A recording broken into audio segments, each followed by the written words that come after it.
स्वागत है दोस्तों आप सभी का एक और नई वीडियो में। और आज की इस वीडियो में मैं जाने वाला हूं अपने स्कूल, क्योंकि 12वीं पास करने के लगभग 4 साल बाद आज अपने स्कूल को देखने का मौका मिलेगा।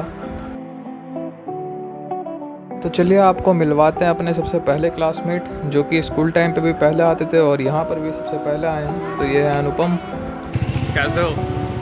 बढ़िया साहब। सो फाइनली अब मैं आ गया हूँ अपने स्कूल के मेन गेट पर।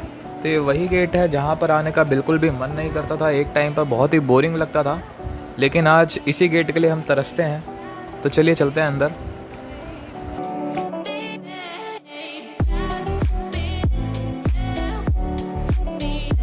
तो जैसा कि हम थे मेडिकल स्टूडेंट, तो हमने अपना most of the time 11th-12th का इसी बायोलॉजी लैब में बिताया है।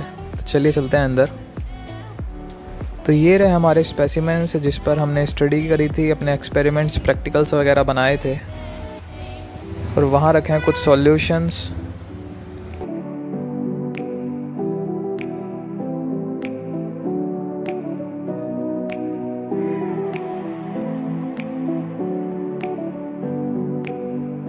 तो मेरे बाकी और मित्र लोग आ चुके हैं जो कि मुझे कह रहे हैं कि चलो स्टेज की तरफ चलते हैं।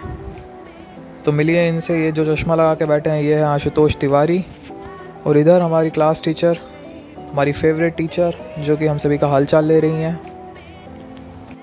और इधर नए परफॉर्मेंस की प्रिपरेशन होते हुए, तो हम भी देखते हैं और आप सभी को भी दिखाते हैं। कहा है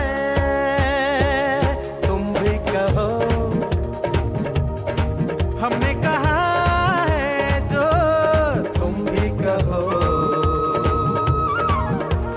आओ हम मिलजुल के बोले अब तो यारा, अपना जहां है सबसे प्यारा। आओ हम मिलजुल के बोले अब तो यारा, अपना जहां है सबसे प्यारा। हमने कहा है जो तुम भी कहो।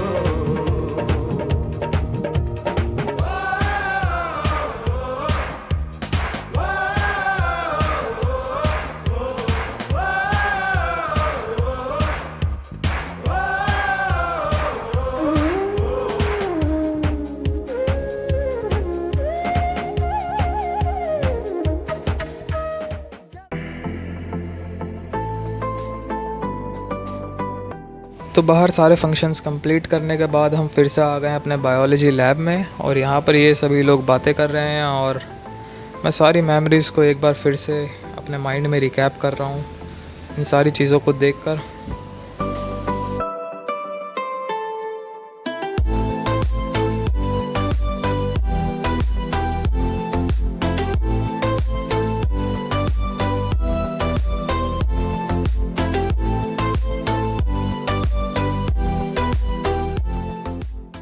तो अब हम एक तरीके से निकल पड़े हैं अपने स्कूल का इंस्पेक्शन करने और देखने कि अपने इन 4 सालों में क्या डेवलपमेंट हुआ है अपने स्कूल में। और मैंने देखा कि भाई अपने स्कूल में लिफ्ट लग गई है, आपको दिखाऊंगा आगे। और ग्रीनरी पे बहुत ज़्यादा फोकस किया गया है और सफाई भी बहुत ही अच्छी हो रखी है इस टाइम। भाई खोल खोल खोल। बार बना दिया तो ये भाई हमारे स्कूल का एमपी हॉल।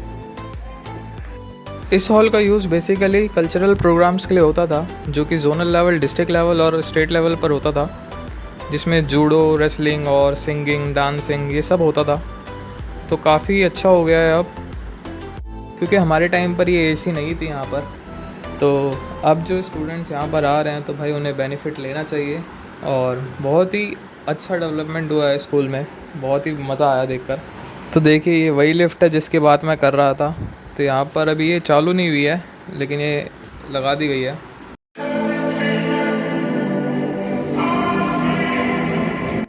मिलिए इनसे। ये हैं एक्वाकल्चर के सबसे इम्पॉर्टेंट स्पीशीज़ प्रॉन, जिन्हें हम श्रिम्प के नाम से भी जानते हैं। और ये बेसिकली एक्सोस्केलेटन होते हैं जिनके 10 लेग्स होते हैं और ये डेकापॉड्स के मेंबर होते हैं। बेचारे बहुत ही क्यूट लगते हैं देखने में, लेकिन फिर भी लोग इन्हें खा लेते हैं।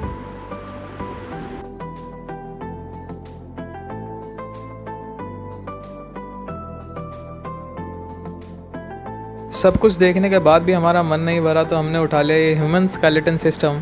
अब इसके साथ हम फ़ोटो खिंचा रहे हैं। तो फिर हमने कुछ बातचीत करी अपने क्लास टीचर के साथ, जिसमें हमने अपने लाइफ के बारे में उनसे डिस्कस किया और अपनी सारी दुख दर्द पीड़ाएं उनके साथ शेयर करी और निकल चले फिर एक नए रास्ते की तरफ। तो वो नया रास्ता हमारा कन्वर्ट हो गया है अब क्राफ्ट्स म्यूज़ियम के जर्नी की तरफ। तो अब हम जा रहे हैं यहाँ से क्राफ्ट्स म्यूज़ियम।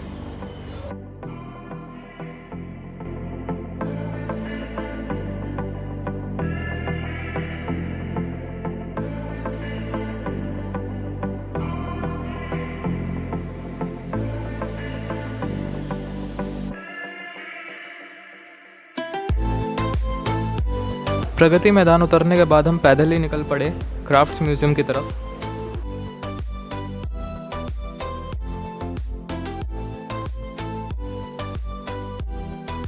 फाइनली हम पहुंच चुके हैं क्राफ्ट्स म्यूज़ियम में और यहाँ पर आप सभी देख सकते हैं कि इसको कितने सुंदर कलाकारी के साथ हिंदी में मेंशन किया गया है, शिल्प संग्रहालय।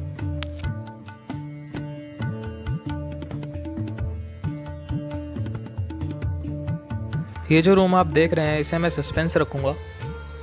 और ये जो मुखौटे आप देख रहे हैं, इन मुखौटों का यूज़ हर एक स्टेट में वहाँ के कल्चर को प्रदर्शित करने के लिए किया जाता था।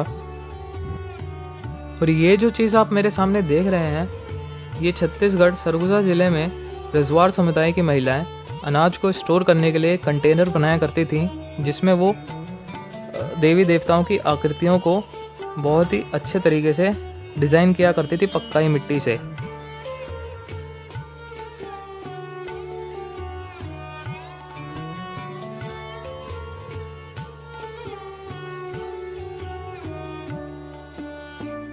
भारत के उत्तर पूर्व में नागा समुदाय के लोग नाग कला के लिए जाने जाते थे। यह लोग नागालैंड के घने जंगलों से बांस की लकड़ियां इकट्ठा करके इन प्रतिमाओं को बनाते थे, ताकि वह अपने मृत पूर्वजों को इन प्रतिमाओं के द्वारा याद कर पाए। फाइनली अब हम एंटर कर रहे हैं अपने सस्पेंस रूम में और एंटर करते ही भाई मेरी नज़र सबसे पहले अपने पीछे इस मूर्ति पर पड़ती है, जो कि काफ़ी डरावनी लगी मेरे को। तो बेसिकली ये जो गैलरी बनाई गई है, तो ये हर एक स्टेट के डेमीगॉड्स पे बनाई गई है। तो ये जो आप सामने मूर्ति देख रहे हैं, ये कांतारा मूवी से ली गई है। आपने देखा होगा कांतारा मूवी में जो डेमीगॉड थे वो इसी से रिलेटेड थे कुछ। रूपम दैववरीतं वराह रूपम दैववरीतं।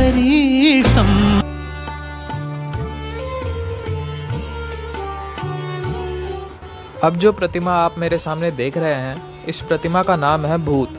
यह दक्षिण कर्नाटक में मृत पूर्वजों की याद में बनाया जाता था, जो मृत्यु पश्चात दैव्य रूप धारण कर लेती थी। बाकी की जानकारी आप यहाँ से पढ़ सकते हैं।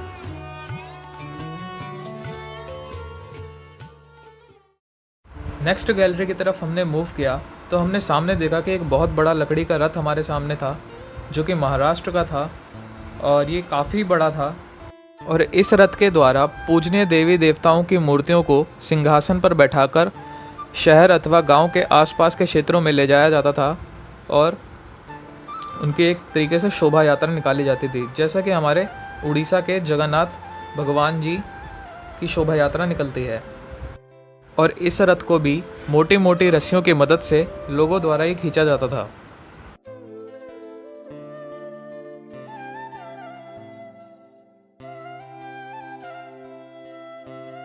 नेक्स्ट सेक्शन में हम आए तो हमने देखा यहाँ पे केरला के 17th सेंचुरी में बहुत बड़ा कढ़ाहा बनाया गया था, जो कि ब्रॉन्ज का था। तो देख सकते हैं कितना बढ़िया लग रहा है। और यहाँ पर सभी छोटे मोटे बर्तन जो कि ब्रॉन्ज के ही बने हुए हैं, वो यहाँ पे रखे गए हैं।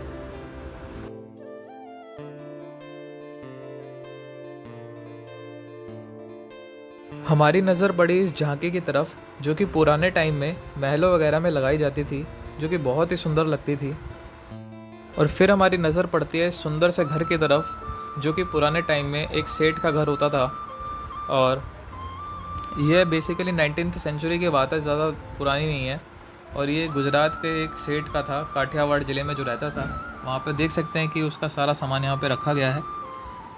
और ये रही चौसर, जो कि वो सब खेलते थे। अब हम एंटर कर रहे हैं इंडियन टेक्सटाइल्स गैलरी में। तो इस गैलरी में एंशियंट टाइम्स में डिफरेंट मेथड से टेक्सटाइल्स के ऊपर वर्क करा जाता था और ये इतनी खूबसूरत होती थी, आप सोचोगे आज की मशीनें भी इनका टक्कर नहीं ले सकती। मतलब हाथों के द्वारा या फिर मतलब किस मेथड से वो इन सब चीज़ों का यूज़ करती थी, यहाँ पर सब मेंशन है, आप उन्हें पढ़ सकते हैं यहाँ पर आकर। यहाँ पर बहुत सारी ऐसी मतलब स्लाइड्स लगी हुई हैं देखने के लिए, तो ये बहुत ही खूबसूरत है।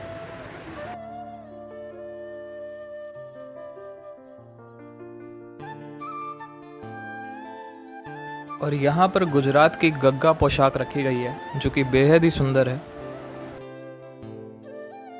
फिर हमारी नज़र पड़ी नेक्स्ट टेक्सटाइल की तरफ जो कि पंजाब की है और ये कॉटन और सिल्क की बनी हुई फुलकारी है और इसे घुनघाट बाग के नाम से जाना जाता है, जिसे दुल्हन के सिर को ढकने के लिए वहाँ पे यूज़ करा जाता था।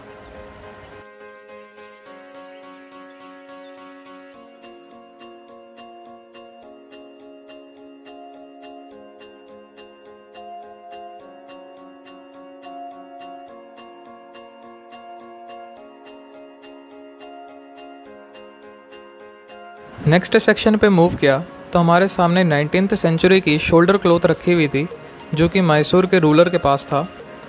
और ये जो क्लॉथ है ये गोल्ड के थ्रेड की पैटर्न से डिज़ाइंड है पूरी, और इसे एज अ टाइटल के रूप में वहाँ पे ऑफ़र किया जाता था, जिसे हम श्री कृष्ण भूपति के नाम से जानते थे और इसका मतलब होता था कृष्ण पृथ्वी के राजा। इधर आप देखेंगे तो यहाँ पर भी सोने के धागे से बनाई गई टोपी रखी हुई है जो कि आप देख सकते हैं कितनी बढ़िया तरीके से डिज़ाइंड है।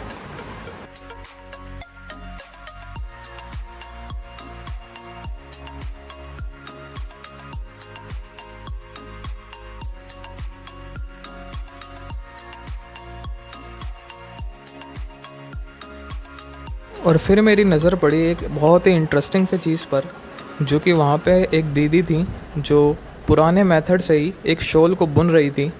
चलो आपको मैं वहाँ पे दिखाता हूँ कैसे इस कारीगरी को कर रही हैं, जो कि बहुत ही यूनिक और डिफरेंट है।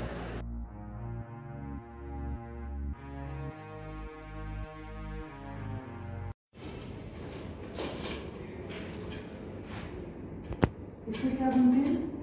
इससे मफलर, इसे चटाई वटाई भी बनाते हैं। चटाई वटाई भी बनाते हैं कैसे? कैसे होता है? बता दीजिए कैसे होता है इसे?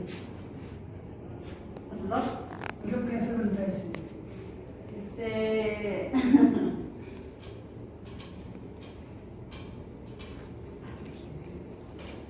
कैसे ये बार बार ऊपर नीचे करनी नहीं समझ। मैं जा रहा हूँ। अरे तू जा रही? मैं नहीं जाऊंगा, 2 साल का किराया दे के जाऊंगा।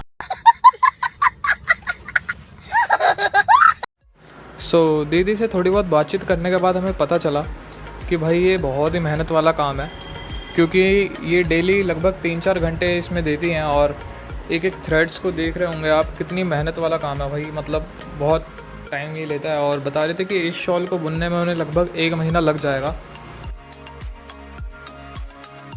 इधर फिर नेक्स्ट गैलरी में मैं आया तो मैंने देखा कि यहाँ पर एक लक्कड़ की बनी हुई पुरानी ओल्ड मशीन टेक्सटाइल की रखी हुई है जो कि बहुत ही यूनिक सी लग रही थी। इसकी एक वीडियो मैं आपको दिखाता हूँ कि इसका कैसे यूज़ होता था।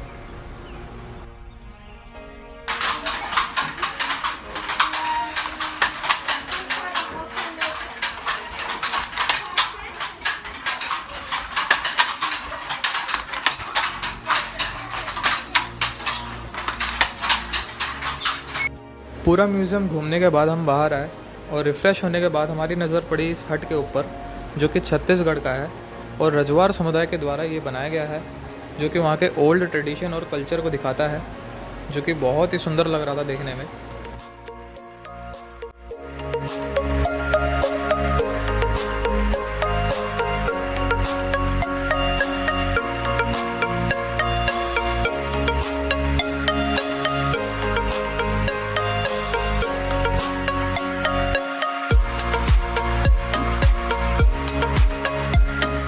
सो फाइनली हमारा व्लॉग होता है अब कंप्लीट और मिलते हैं एक नेक्स्ट व्लॉग में एक अमेजिंग से प्लेस पे।